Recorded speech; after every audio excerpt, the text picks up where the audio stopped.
What's going on, everybody?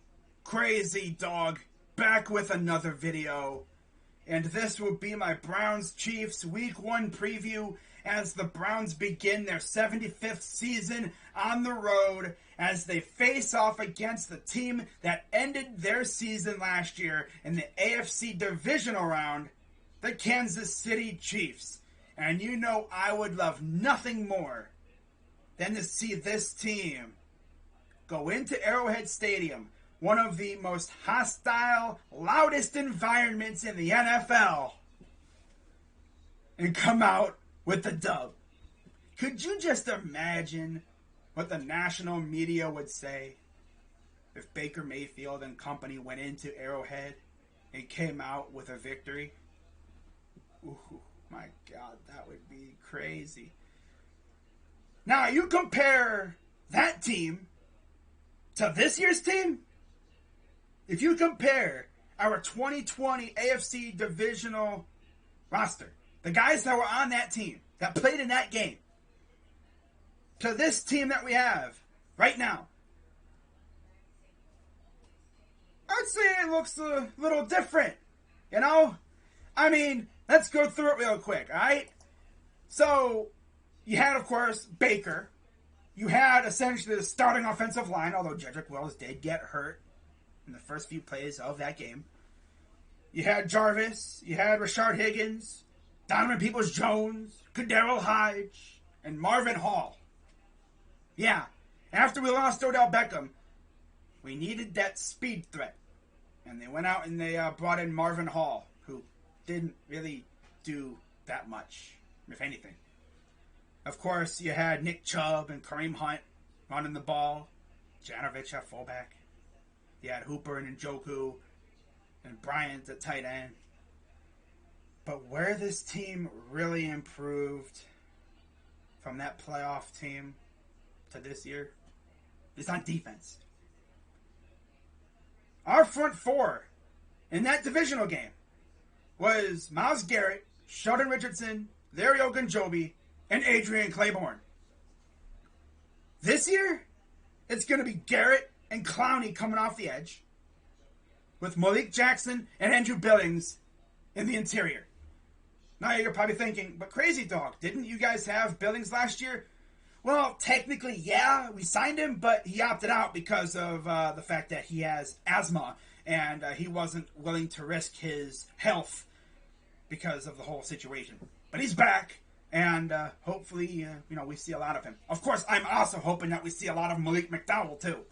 I believe this is like the first actual game that he will be playing in. And boy, oh boy, am I excited. Now, my favorite part of the team that we fixed was our secondary. Our secondary in that playoff game was Money Mitch with Denzel Ward, Kevin Johnson, and MJ Stewart. This year, it's Denzel Ward, Greg Newsome. Yeah, he's our number 2 corner. Greedy Williams, who's back, and Troy Hill. And then, of course, at safety, we got Ronnie Harrison, John Johnson III, and, of course, Grant Delpit's back, too. So, safe to say, our whole defense has been fixed up. And, of course, that linebacker, we essentially replaced B.J. Goodson with Anthony Walker. We got Mac Wilson, Malcolm Smith, Sione Takitaki, Tony Fields, and J.O.K., who, by the way, will probably be playing a good amount in this game. I know people are going to look at the depth chart and say, oh my God, Mac Wilson's starting? Oh no. It's like, well, from what I've heard, Mac Wilson's probably going to be playing in a lot of the base formations, which I don't know how much of the base formation we're actually going to see. Probably not much. Whereas JOK will be playing in the sub-packages, which I'm pretty sure we're going to be playing a lot of sub-packages like nickel and dime. So be prepared to see a lot of JOK in this game, especially considering, Travis Kelce and Patrick Mahomes, who can escape. Man, imagine being Patrick Mahomes running out of the pocket. You got JOK chasing after you. You got Clowney and Garrett coming after you.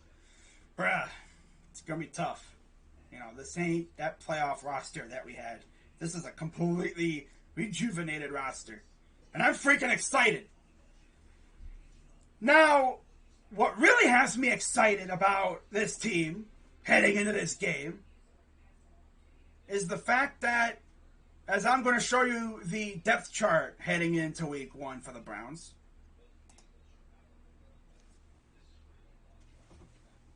there's no injuries. Yeah. You see on the bottom where it says injured players are in brackets? Do you see any brackets on that depth chart? Huh? I don't know about you, but I don't see any. Now, I'm not trying to jinx my team. Knock on wood. But if these guys can survive a couple more days of practice, and if we go into week 1 with like virtually no injuries, ooh, baby. It got me excited, baby. Let's go. Yeah. Now, you look at the Chiefs' depth chart heading into week 1. Of course, you got Patrick Mahomes at quarterback, Clyde Edwards-Helaire, Darrell Williams, and Jerick McKinnon at running back. Of course, you got that receiving core, Tyreek Hill. Who could forget about him? Mecole Hardman, Demarcus Robinson, Byron Pringle, Doris Fountain. But then you look at their offensive line. Completely new. Orlando Brown at left tackle. Joe Thuney at left guard. You got 2 rookies starting at center and right guard in Creed Humphrey and Trace Smith. And then Lucas Niang at right tackle. So what you're telling me is Orlando Brown will most likely go up against Myles Garrett. That should be fun. They know each other quite well. Joe Thuney would most likely line up against Malik Jackson. Trace Smith against Andrew Billings or Malik McDowell. Oh boy, have fun, Trey. And then Lucas Niang will go up against Jadeveon Clowney. Alright. Now we'll see if that changes, but that's what it's looking like. And then, of course, you look on their defense. Their front is actually pretty good. Chris Jones, Jaron Reed, Derek Nottie, Frank Clark. Their linebackers, Ben Neiman, Anthony Hitchens. And then you got Travarius Ward, L'Jarius Sneed, Mike Hughes, Daniel Sorensen, and, of course, the Honey Badger. Now, in terms of matchups, Travarius Ward would most likely draw maybe Jarvis. I could see Sneed against DPJ or Higgins. Mike Hughes would probably go up against Odell. I'll tell you one thing, our receiving core is going to present major matchup issues for them. You know, because Schwartz and Odell have the speed. And it's going to be tough to contain our receivers. That's one thing that we didn't have last year. We didn't really have a receiver that could take the top off a defense. And now we have 2 of them. Yeah. Have fun trying to contain this offense, Chiefs defense. I'll tell you that much. And then, of course, you know, you have the Honey Badger, who has a bit of a mouth on him. It's going to be interesting to see how he and Odell go at it. I'm sure they will. They're going to be mouthing off to one another. I can just see it now. But when you look at it this way, how do I think we can win this game? It's simple. It's simple. Play ball control. You establish the run, get Chubb and Hunt going early on.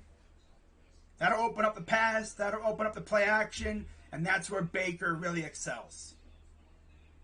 You know, I mean, you get him running that play action bootleg to the left or the right. Someone's going to get open, and then you're going to see that beautiful deep ball, and it'll most likely end up either a big gain or maybe a touchdown. Now, key number 2 to winning this game is to get after Patrick Mahomes. We saw what the Buccaneers did to him in the Super Bowl. They had him running for his life. You know, and like I said, these guys got a completely new offensive line, and they've had very few time. They haven't really had a whole lot of time to gel. You know, they played in a couple games, but they're going up against Myles and Jadeveon, who, by the way, They have no film on because they didn't play. They didn't play at all in the preseason. That's another thing. They don't have really any film on our starters. I mean, yeah, our starting offense played a little bit in the third game of the preseason, but they didn't really do anything special. They're not going to have a lot of film on our guys. So they don't know what to expect. And I could expect Kevin Stefanski to maybe get a little tricky. Remember last year, week 1, he tried a fake punt? Never tried it again. He threw that in the fire after that because it was a big fail. Could we see him do it again? I don't know. I wouldn't, say it's a preference. I wouldn't prefer it. But if the situation calls for it, to catch him off guard, maybe, I could see it. Now, my third key to victory for the Browns in this game, it's force some turnovers. I know it's going to be tough because Patrick Mahomes doesn't turn the ball over. But, Miles gets to him before he can throw the ball. Maybe a strip sack. Maybe force a fumble or two. And then give our offense short field position to which they can hopefully score. Now, in terms of my player to watch for this game, I'm going to go on a limb and I'm going to say Odell Beckham. Odell Beckham is my player to watch. This is his first game since, week 7 against the Bungles last year, I believe. And I expect him to have a big game. We'll see who he's matched up against, but I'm pretty sure they're going to try to feature him unless they use him as a decoy. Even then, it's like that's going to open it up for somebody else. And that's got me excited. Now, in terms of my score prediction, the way I see it, if we win, it's going to be by 3 points. But if we lose, I could see it by being a touchdown or 10 points. So, of course I'm going to say we're going to win. I never pick my team to lose. It's not the way to do it. I think we could win this game. This is the game that we can go out and win. Week 1, no one knows what's going to happen. Anything can happen. The environment is right for it. Look what Baker did last year with he didn't have much. Guys were out. Now we got a completely new roster pretty much. I could see the Browns going out there and getting this dub. I'm going to say we win by 6 points. 2 field goals. Yeah. 2 field goals. Or whatever. Actually, no. I'm going to say we win by a touchdown. I'm going to say 35-28. Browns get the dub. And I'll even be bold and say that our defense comes up big and we get a stop. We essentially do what we couldn't do last year. They go for it on 4th down, trying to drive down the field, and we get to Mahomes, or we force an incompletion, or maybe we get a turnover, and we win the game. 35-28, Browns win, go to 1-0. We got the tanking Texans next week, home opener. That's going to be fun. Can't wait for that. But that's going to wrap it up for this video, guys. As always, be sure to hit the like button, subscribe if you're new, hit the bell so you know when I go live and when I post new videos. Follow me on social media at crazy with a KRAZY _ DAWG99 on Twitter. Same thing on Instagram, but no underscore, because I'll be posting pictures and I'll be live tweeting games even while I'm streaming. That's the awesome thing about what I do. I don't use ESPN or anything anymore. I make my own scoreboard and stuff, so I can, live tweet. So that'll be fun. Hope you guys have a great rest of your day. I'll see you tonight for my week 1 picks. I'm Crazy Dog. Let's go Browns. Let's get this dub, huh? That'd be awesome. Let's turn the whole NFL world on its head. All right, I'm out. Let's go Browns. I'm out of here.